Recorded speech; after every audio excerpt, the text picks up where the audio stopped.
来这个中共的解放军包围台湾做演习，这个范围包括着台湾海峡的北部，以及台湾的北部、东部甲南部的海峡。明明今仔日天气真袂歹，是出海掠鱼的好日，但是宜兰的渔民拢唔敢出海，就惊去互中国来挑战。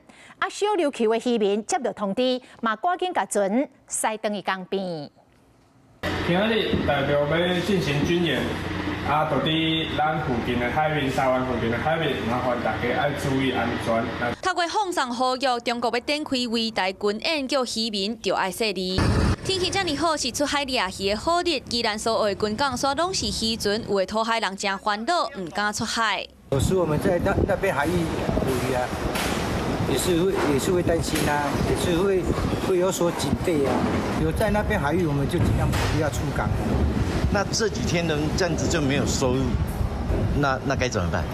也是没有听天由命啊。中共解放军东部战区今仔日早起宣布展开陆海空围台军演，范围包括台湾海峡北部、台湾北部、东部、南部海峡。详细看台海的船只是目睭睭，渔民一无细哩就受影响，不过无出港就无收入，是真无奈。军事迷嘛发现2301甲2304两只中共的海警船伫花莲外海，若是北航就会到南澳外海。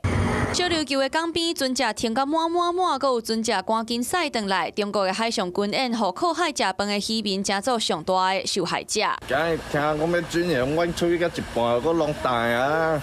演习对恁敢有影响？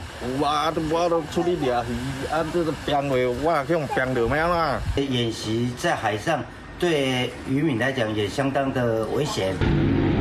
另外一边，花莲港会当看到有说海军新丰3型飞弹，配有新2、新3飞弹，火力真大。不过附近的业者表示，这已经说一段时间，外界认为海军可能伫咧做试验，要保护东部海峡有反制作用。Hello， 我是林明瑞。想要抢先掌握最及时的新闻资讯吗？赶快订阅、按赞、开启小铃铛，锁定我们华视新闻的 YouTube 频道。